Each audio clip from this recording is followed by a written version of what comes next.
Bonjour et bienvenue sur cet épisode d'Accent Louange.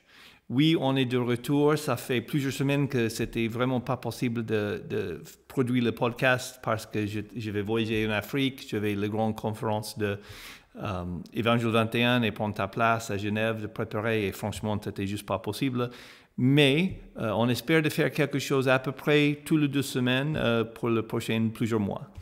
Donc, merci pour votre patience avec ça. Aujourd'hui, c'est la fin de mon conversation avec Priscilla Piano. Si vous vous rappelez, Priscilla, c'est une coach vocale professionnelle. Elle est française, mais elle habite dans l'île de Réunion.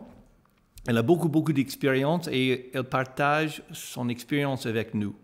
On parlait des grandes questions pour tout le monde qui chante. Comment chanter juste? On aborde ces grandes questions. Et puis, comment faire des harmonies, la deuxième voix, troisième voix, et comment apprendre à le faire, mettre ça en place, mettre ça en pratique. On parle de comment répéter et préparer. Et pour finir, peut-être le sujet le plus important, comment créer une confiance, une unité dans le groupe de musique et surtout dans le groupe de louange. C'était un plaisir pour moi de parler avec elle et j'espère que vous allez profiter bien. Dernière chose, si vous n'avez pas encore écouté le chant produit par M21, par Ta grâce infinie, c'est écrit par Tim Chester et Ben Slee et c'est traduit par Alex Soran, mais c'est chanté par Priscilla. Si vous n'avez pas encore écouté ce chant, vous avez vraiment raté quelque chose. Déjà, c'est une super chant sur la grâce de Dieu qui va vraiment encourager vos églises de le chanter. Et cet enregistrement, cette production qu'on a fait avec Priscilla est vraiment top. Donc, le lien va être dans la description et profitez bien. Alors maintenant, ma conversation avec Priscilla Piano. Let's go.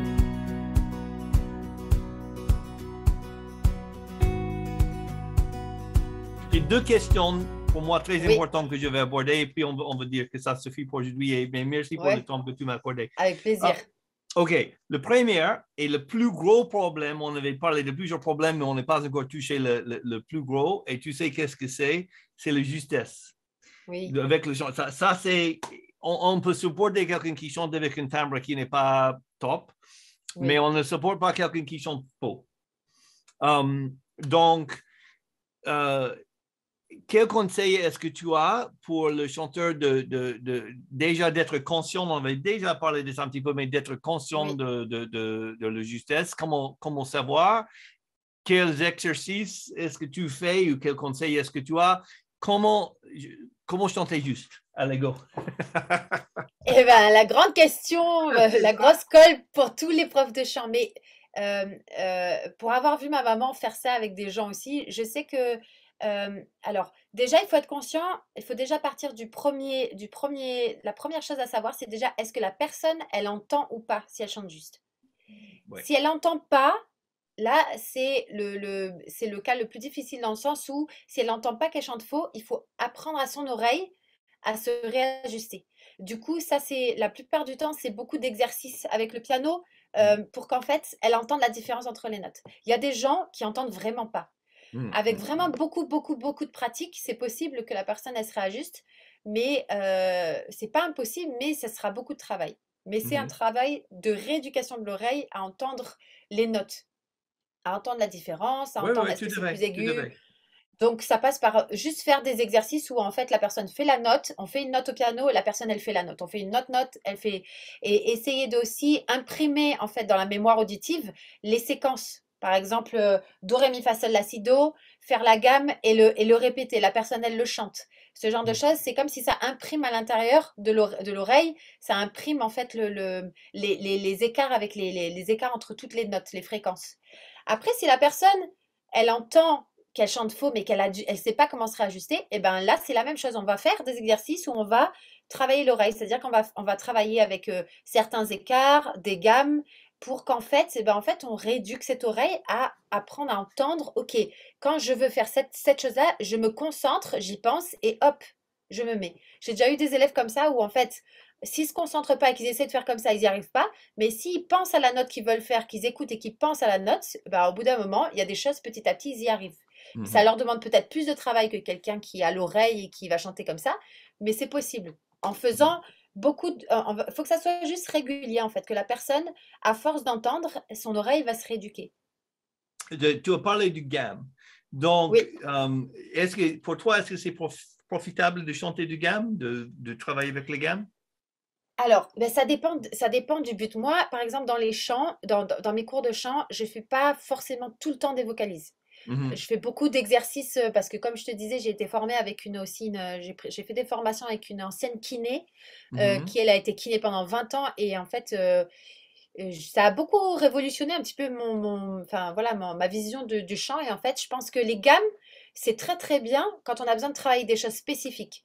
Ensuite, après, on n'est pas obligé de faire beaucoup de gammes, mais pour moi, les gammes, je les utilise quand j'ai un but très précis.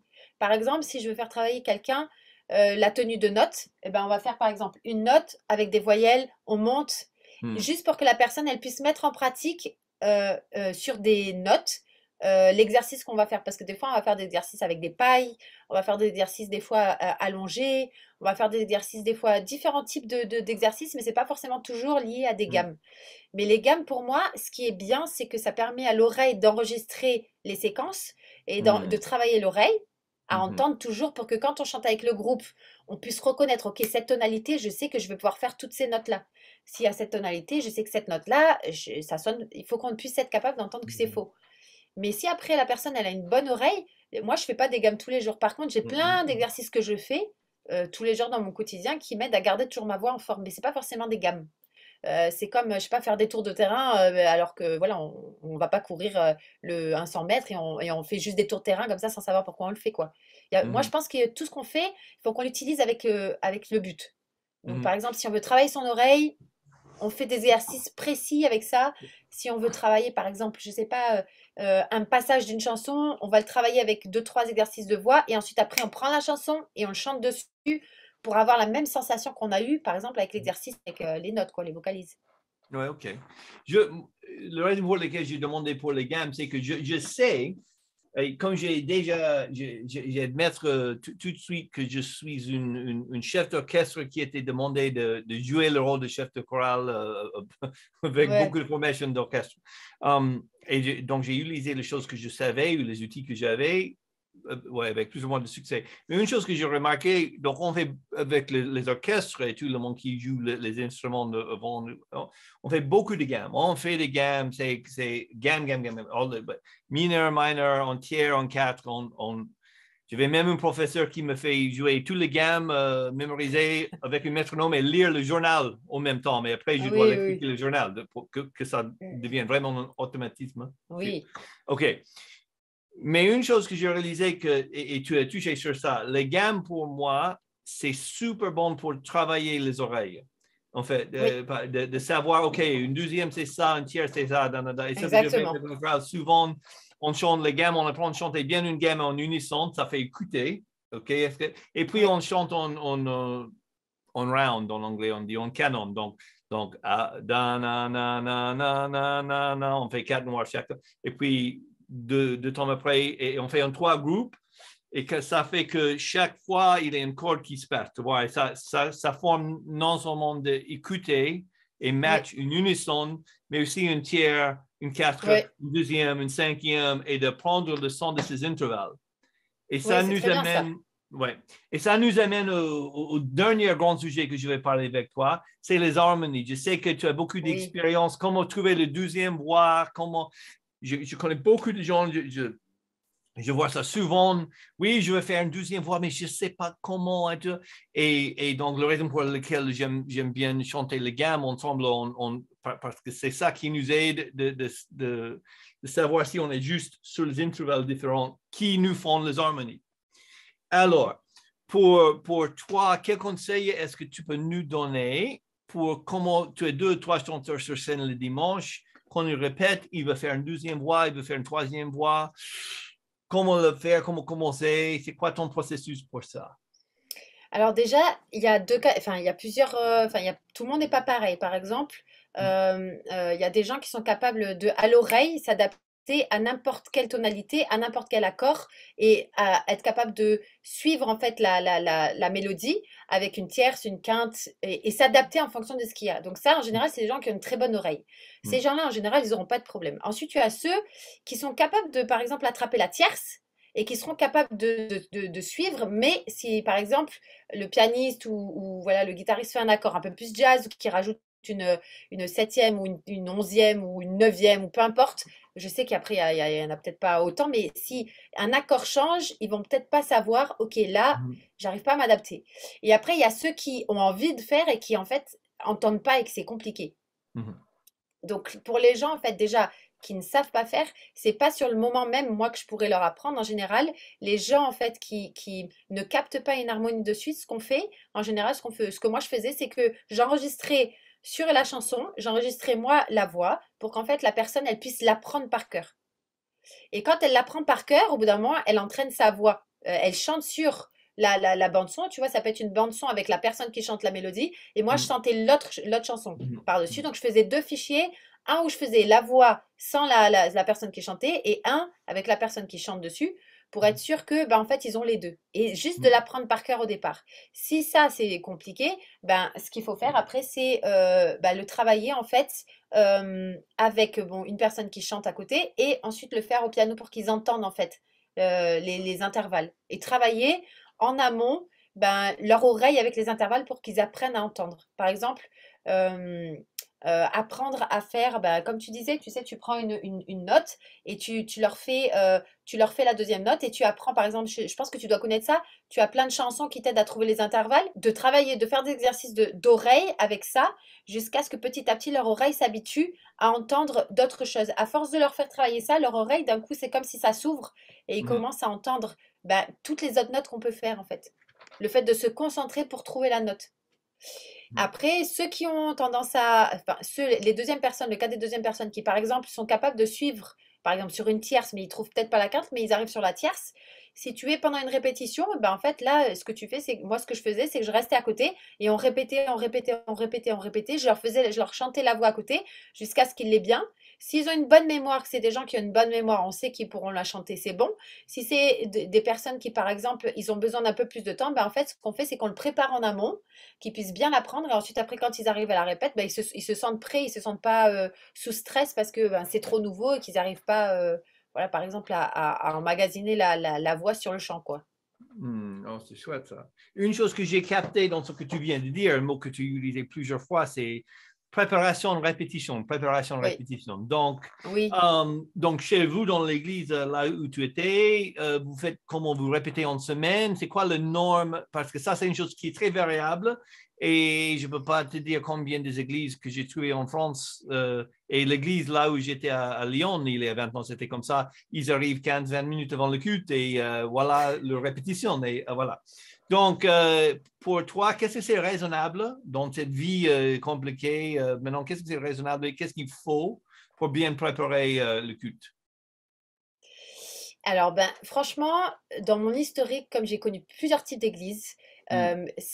parce que dans l'église où j'étais aussi quand j'étais en France, c'était pareil. En fait, eux, ils venaient le matin, mais c'était des musiciens. Il y en avait beaucoup, c'était des musiciens. Ils n'avaient pas besoin de répéter. Ils arrivaient, ils jouaient, et c'était bon. Il y en avait, c'était des chanteurs professionnels, et où il y en avait qui avaient l'habitude de chanter, donc c'était bon. Mais quand on n'a pas l'habitude, par exemple, des fois, on n'a pas besoin de beaucoup de moyens. Des fois, on peut prendre juste une chanson qui est sur Internet, sur YouTube, on la chante, on l'enregistre sur le téléphone en même temps que la personne elle chante et on enregistre la voix dessus et on l'envoie à la personne pour qu'en fait, ben, si par exemple la liste elle est prête une semaine à l'avance, ben, une semaine à Mm. l'avance on essaie d'envoyer tout pour que les personnes qui chantent, elles puissent avoir un minimum de temps pour la préparer. Je pense que ça, c'est quelque chose qui peut être gérable. Après, ça Mm. dépend aussi, c'est ça, des chants qui sont choisis. Est-ce que c'est suffisamment à l'avance? Est-ce que c'est une semaine, 2 semaines? Est-ce Mm. que c'est des gens qui ont la capacité de pouvoir se préparer suffisamment à l'avance? Si ils peuvent le faire, c'est super parce que ça aide à se structurer et ça aide aussi à amener beaucoup plus de stabilité en fait. Et Mm. tout le monde en fait s'épanouit parce qu'au Mm. fur et à mesure des préparations, le niveau augmente en fait de tout le monde. Mais Donc ça, c'est vrai.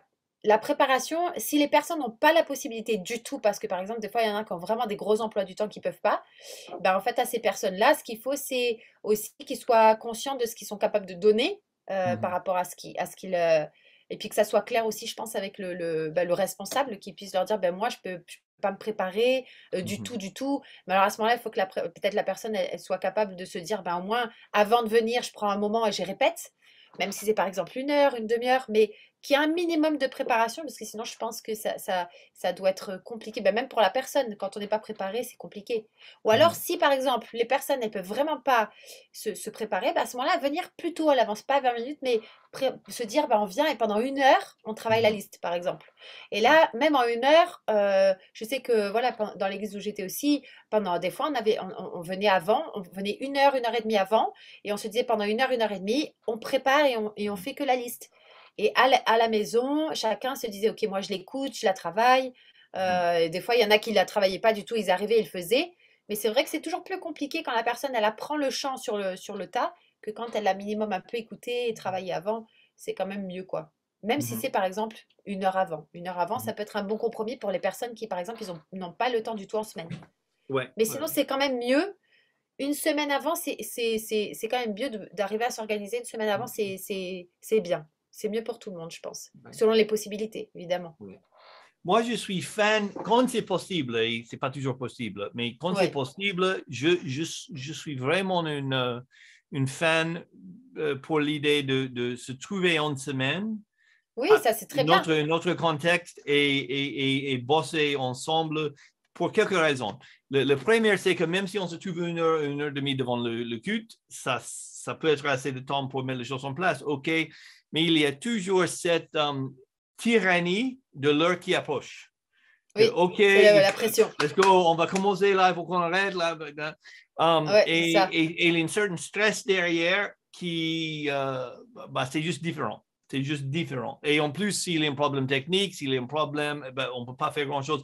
Si on a une idée, mais le culte commence en 30 minutes, mais je viens d'avoir une super idée, c'est trop tard pour ton idée. Donc, Oui, c'est clair. ouais, quand j'étais dans le plus grande église à Lyon, on avait mis en place une répétition. Pour la plupart du temps, c'était un jeudi soir, 19h à 21, 21h30, ça dépend. On met un bloc de 2 heures pour avoir le temps. Et la chose que j'aimais de ça, c'est que déjà, on n'avait pas le stress de l'heure qui approche. Et aussi, Oui, ça nous permet de tester les choses. Tu sais, on a fait ces choses 1000 fois, mais hey, cette fois-ci, parce oui, que bien sûr. l'équipe, toi, n'est pas toujours la même équipe. Donc, hey, et si cette fois-ci, on fait comme ça ou on fait comme ci, et on avait le temps dans une situation qui n'était pas stressante parce que le culte ne va pas commencer tout de suite, d'expérimenter ou de prendre l'idée, le batteur, il avait une idée de faire comme ça, ou un des chanteurs dit, et si on fait comme ça, ah oui, on peut tester ça. Ou Ouais, si on ouais, ouais. transitionne la tonalité, ou si on essaie la première partie, on fait un reggae. OK, bon, on va tester, on va essayer de voir si on peut faire. Et on avait cette atmosphère de créativité, de beaucoup de collaboration. Tout le Oui. monde avait les idées. Et si on n'a pas une place pour ça, un temps pour ça, ce type de créativité, c'est difficile à faire. Donc, Oui, pour moi, c'est l'idéal aussi, hein. ouais. Moi, je te disais ça vraiment pour les gens qui n'ont pas le temps. Mais l'idéal, c'est de pouvoir se réunir avant, c'est sûr, hein. Quand tu as un moment, nous, on a eu beaucoup de moments comme ça où on pouvait Ouais. se réunir dans la semaine, on en avait 2 heures, on préparait la liste. C'est là où c'était le laboratoire, un peu. Et ça, c'est ça qui est super. Quand on peut le faire, quand on peut se préparer suffisamment à l'avance, c'est toujours mieux que le dernier moment. C'est clair. Ça, Ouais. c'est Non. évident. Une chose que je dis souvent, mon cher ami qui est Florent Varac, qui est le professeur d'homolétique, il enseigne à l'Institut biblique comment prêcher. Et il a fait un livre sur le sujet. Mais une chose qu'il dit, c'est que, surtout pour quelqu'un qui n'est pas super expérimenté, norme juste moyenne pour préparer une prédication, c'est 12-15 heures en semaine Ouais. d'études. Um, et si on pense, on prend presque tout le culte en France, je pense que c'est la même chose en Réunion. Si on prend un culte de 1 heure et demie, tu as 30-40 minutes de prédication, Ouais. et puis l'autre moitié, c'est le temps de louange et puis annonce et prière. OK? Oh oui, Donc, à peu près, facilement, on veut dire moitié-moitié. ouais. Tu es une gare qui passe 15 heures dans la semaine pour préparer la deuxième moitié. C'est ça. Et, et on a du mal de prendre 1 heure, 2 heures avec 3, 4, 5, 6, 7 personnes qui doivent travailler ensemble, donc plus compliqué. Oui. Donc, la première moitié, on passe très, très peu de temps en répétition. Et la deuxième moitié, préparation énorme, et c'est une seule personne qui le fait. Ouais. C'est une manque de bon sens dans cette manière de penser. Je comprends pourquoi c'est comme ça. La vie est compliquée. Mais et aussi, c'est une ancienne chef d'orchestre qui parle. Donc, préparation et répétition, c'est dans ma ADN. Oui. Mais je pense que Dieu, comme tu as dit tout à l'heure, on fait ça pour Dieu, on honore Dieu avec, en lui Oui. donnant notre meilleur. Cette préparation est importante. Oui. Et tu sais, ce qui est aussi important, c'est qu'en fait, quand on passe ces moments de répétition, ça permet au groupe d'apprendre à se connaître. Mhm. Et on passe du temps ensemble. Et en fait, ce qui fait une histoire après, quand on arrive sur une estrade, qu'on va louer Dieu ensemble et qu'on est capable de tous faire comme un, en fait, si tu veux, comme le Mhm. Saint-Esprit, le Seigneur, enfin, comme Jésus, le Saint-Esprit et Dieu sont un. Ben nous, quand on vient sur une estrade, en fait, il faut qu'on arrive à avoir cette unité. Et cette unité, elle peut venir aussi quand quand on se connaît, quand il va y avoir des frictions, quand on est capable de pratiquer aussi la parole de Dieu dans ce groupe-là. Et le fait de pouvoir passer du temps comme ça à créer ensemble, ça crée des liens aussi. Ça crée C'est des ça. liens et c'est très important en fait d'apprendre à se connaître parce que quand on est sur l'estrade en fait c'est très important de savoir avec qui on est en fait. C'est Mhm. pas parce on devient partenaire et coéquipier. Donc C'est en ça. fait c'est important d'avoir une relation avec tous les membres c'est sûr on n'aura peut-être pas des affinités avec tout le monde, mais on doit avoir un lien spécial en fait pour quand on chante ensemble, quand on loue le Seigneur ensemble, on doit avoir un lien en fait. Mhm. Et c'est aussi, comme le Seigneur dit, là où il y a l'unité, c'est là qu'il commande, qu'il envoie ses bénédictions. Donc nous, en fait, l'unité, c'est super important. Et l'ennemi, il essaie toujours de venir attaquer les gens dans les relations, de Mhm. semer la zizanie pour qu'en fait, justement, il n'y ait pas d'unité et qu'en fait, quand on monte sur l'estrade, on soit en froid avec l'autre ou qu'on ne soit pas d'accord avec un truc. Mais nous, en fait, il faut être conscient que ça, c'est vraiment aussi le mode opératoire de l'ennemi pour empêcher qu'il y ait l'unité et pour empêcher que la présence de Dieu vienne et pour empêcher que les gens puissent vivre ce qu'ils ont à vivre et qu'ils soient en fait bien ensuite, après en sortant, refortifiés, qu'ils aient reçu comme la parole de Dieu pour leur semaine dans leur cœur, qu'ils puissent avoir ça pour les tenir, etc. quoi. Ouais, non, c'est vraiment important. C'est chouette on est là sur scène et on joue ensemble comme comme un groupe, comme une famille, quoi. Comme un groupe, on se Exactement. connaît. Je connais que le pianiste, il va faire ça, donc je vais faire ça. Le batteur, il Oui, va. Et ça crée aussi une confiance, une vraie oui, confiance. Ça nous aide de mieux connaître non seulement personnellement, mais musicalement. Et oui, c'est ça. Les deux. par exemple, l'autre directeur au choral IBG, c'est un pianiste, il s'appelle Joël Piget, il vient de Paris, c'est un super bon pianiste.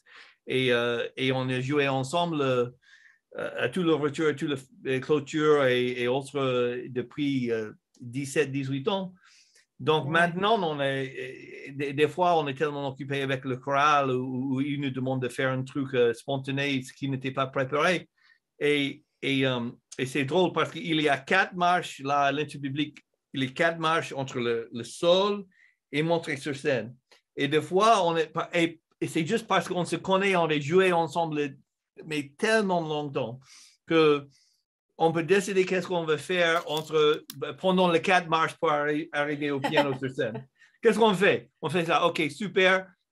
Ça, c'est OK, en mi, oui, OK, en mi, je te donne 8 mesures d'abord, et puis tu lances. Et je suis au saxo, et on peut le faire, mais c'est parce Oui, que c'est pas, ouais, déjà, c'est pas souhaitable, c'est mieux de le répéter. Mais on avait oui, mais créé c'est un possible. lien ensemble, on avait créé une Oui, confiance. Et oui, ça vient avec le temps. Et ça, oui, je pense que ça, c'est la dernière chose que je vais dire. Et on va terminer avec ça. Et je vais bien aussi ton avis sur ça. C'est que si tu es musicien, y compris chanteur, chanteuse, jouer avec les gens que tu crées un lien, on se connaît, on a une confiance, on peut créer la musique ensemble, et encore plus quand c'est fait pour le Seigneur. C'est une des plus grandes joies que je connais. oui, Et c'est une chose d'arriver sec, OK, j'ai un job à faire, on va faire notre truc et on le fait et c'est compétent, OK, c'est fait. Mais de passer le temps ensemble, de jouer ensemble pour le fun, de passer le temps ensemble, de répéter ensemble assez qu'on ait une confiance qui est créée où tu as maintenant la liberté de vraiment exprimer toi-même en tant que chanteur, musicien dans sécurité. C'est rien à voir avec l'idée juste d'arriver 40 minutes devant l'émission, tu remplaces et faire le job. Et c'est mieux pour toi, c'est mieux pour les autres, c'est mieux pour l'Église, c'est mieux pour tout le monde d'investir, de prendre le temps de préparer, prendre le temps de bien se connaître les uns les autres. Oui. Donc, Oui, pour moi, c'est primordial. Je l'ai vu avec le groupe où j'ai été pendant toutes ces années. C'est vrai que, par exemple, une des lead vocales, c'est vraiment ma meilleure amie. Et quand on chante toutes les deux ensemble, je la connais, mais je la connais pas uniquement sur l'estrade, je la connais en dehors. Et ça crée une force parce qu'en fait, je suis là pour elle, je suis là pour la soutenir, je suis là pour être avec elle, pour faire ce que le Seigneur nous demande de faire, mais on s'aime profondément. Donc, du coup, ça crée un lien et ça crée. En fait, c'est comme si en fait on est un filet et nos mailles sont intrinsèquement vraiment très très très serrées. C'est comme si on resserre les mailles et en fait, il n'y a rien qui peut passer parce qu'en fait, c'est tellement solide qu'en fait, rien peut passer au travers. Et ça se fait avec les relations, le temps qu'on passe ensemble, mais aussi le fait de s'ouvrir.